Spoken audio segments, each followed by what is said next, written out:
Olá! Aprender, de forma simplificada, pode ser entendido como o processo de armazenar conteúdos na nossa memória e evocá-los no momento certo. A gente usa esses mecanismos cerebrais o tempo todo, e eles têm um valor adaptativo enorme para a sobrevivência da nossa espécie. Nesse episódio, a gente vai entender melhor o que é a memória, falar sobre a memória de trabalho e como a gente pode assistir a aula, presencial ou online, de forma mais eficiente sabendo como a nossa memória funciona. Vamos lá?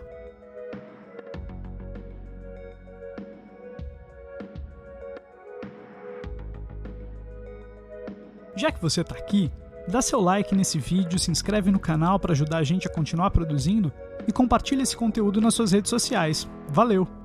Há várias maneiras de categorizar a memória e suas instâncias de funcionamento.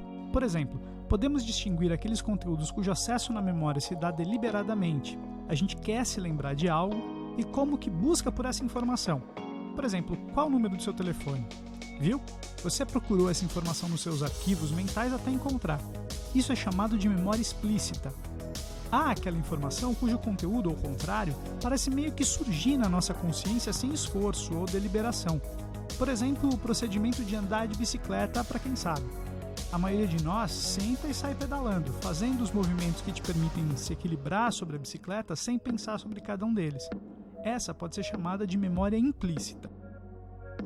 Quando a gente fala sobre memória explícita, a gente pode categorizar seus conteúdos em função do tempo em que ele fica disponível para a gente usar. Há aquelas informações com as quais a gente está trabalhando num dado instante que a gente recebe através dos nossos processos sensoriais, visão, audição, enfim, e processa rapidamente para modular um comportamento ou uma ação. Essa informação está armazenada no que a gente chama de memória de trabalho ou transitória. Há uma outra instância de memória que permite que registremos informações por períodos mais prolongados. É com essa instância que estamos interessados em lidar, uma vez que estamos estudando para nos preparar para provas que ocorrerão em algum ponto no futuro. A utilização efetiva dessa instância de memória, chamada de memória de longo prazo, é fundamental para estudar e aprender melhor. A gente vai falar mais dela no próximo vídeo dessa série, mas para ela funcionar adequadamente, a gente precisa entender a memória de trabalho. Imagina que você me peça o número de telefone de alguém e eu te fale esse número. Há uma chance enorme de você anotar o número imediatamente, pois essa informação retida na sua memória de trabalho permanece lá por muito pouco tempo. Essa é a grande característica da memória de trabalho. Cada informação particular permanece nela por pouco tempo, uma vez que mais informação chega a ela continuamente. É por isso que muitas vezes você está com alguma coisa na mão, deixa em algum lugar, se distrai e segundos depois não sabe ou não se lembra onde tinha deixado. Aquela informação foi substituída por outra na sua memória de trabalho. Um mecanismo que pode provocar a retenção da informação por mais tempo na memória de trabalho é a repetição. Por isso, muitas vezes, depois de ouvir uma informação curta, um endereço ou telefone, por exemplo, você fica repetindo mentalmente até encontrar algo para anotar. E depois de repetir algumas vezes, você vai até decorar essa informação por algum tempinho. Muitas vezes, essa retenção curta se dá pela construção de alguma imagem associada ao conteúdo da informação, como acontece com direcionamentos e mapas. Por exemplo, você pede instruções sobre como chegar a algum lugar e alguém fala: vire à esquerda, depois vire à segunda direita.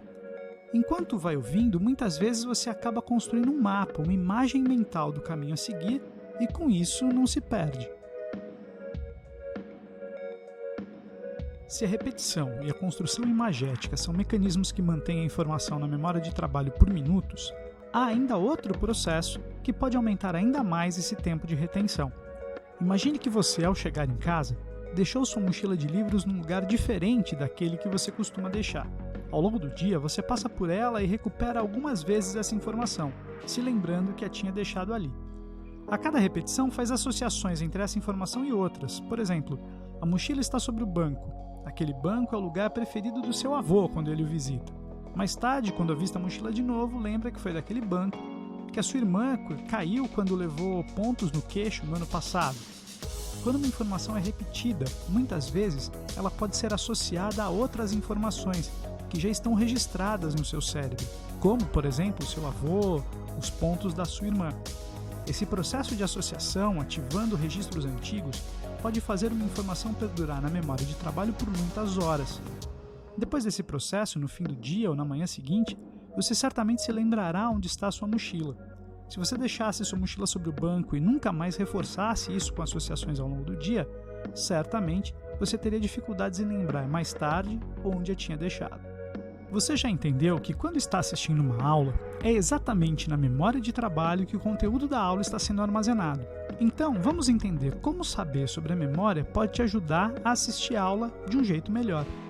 Na sala de aula, a gente pode dividir os alunos, grosso modo, em ativos, aqueles que assistem aulas e anotam, escrevem, fazem esquemas, e os passivos, aqueles que apenas ouvem. Há um terceiro tipo, aqueles que não estão lá muito interessados na aula, mas se você está assistindo esse vídeo, esse não deve ser você. Vamos imaginar o aluno passivo. Ele está lá, ouvindo a aula e prestando muita atenção em tudo que está sendo dito e mostrado pelo professor. Com base no que discutimos, imagine a enxurrada de informação que a memória de trabalho desse aluno está recebendo. Informação das mais diversas além do conteúdo da aula. Os trejeitos e eventuais tiques do professor, um aluno mascando chiclete ao lado dele, enfim, um sem número de informações. Geralmente, e aqui o geralmente faz diferença, uma vez que pode haver pessoas que sejam exceções a esse padrão, a retenção de informação desse indivíduo será frágil e fragmentária. Ao final da aula, tudo que sobrará será um conjunto de lembranças soltas de fragmentos que, juntos, fazem pouco ou nenhum sentido. Com isso, o estudo em casa será bastante árduo, uma vez que juntar os pedaços, sem ajuda, de algo que o aluno não entende, é uma tarefa mais difícil. Aplicar em exercícios pode se tornar um pesadelo, e vem daí a desmotivação, a perda de interesse e, por fim, a certeza de que, não consigo aprender matemática, eu não sou de humanas, biologia é só um monte de nome para decorar. Isso te soa familiar? Por outro lado, imagine o aluno assistindo a aula ativamente. Por ativo, quero dizer que ele é um aluno que faz anotações, copia a lousa, além de prestar atenção no discurso do professor. Vamos pensar juntos. O professor ou professora preparou uma lousa com um resumo, frequentemente em tópicos, do que o aluno está vendo.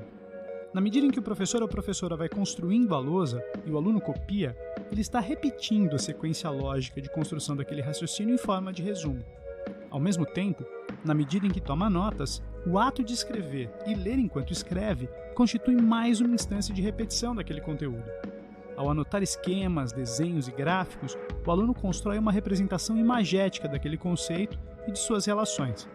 Além disso, quando vai associando as informações às lembranças de outros assuntos e ideias interligadas ao novo conteúdo, ele tem a oportunidade de aumentar o tempo de retenção daquela informação na memória de trabalho.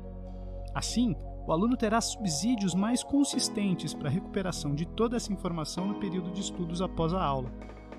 Como você pode ver, entender como a memória de trabalho funciona ajuda a produzir hábitos de estudo mais eficientes. Fica aí a dica, assista a aula anotando, copie esquemas, desenhos, mesmo que os seus não fiquem tão perfeitos como você gostaria. Tenho certeza que seus estudos, quando você estiver sozinho fazendo exercícios e revendo a matéria, vão render muito mais. Mas fica a pergunta, será que eu vou lembrar de um conteúdo de aula lá longe no dia da prova? Para entender como isso funciona, como a gente retém essa informação por muito tempo, a gente precisa conversar sobre a memória de longo prazo, no próximo vídeo. A gente se vê lá, ok? Até a próxima! Não se esqueça, se você gostou do conteúdo desse vídeo, dê like, se inscreva no canal, nas nossas redes sociais e compartilhe esse vídeo com alguém que você gostaria que soubesse desse conteúdo. Assim você ajuda a gente a continuar produzindo. Valeu!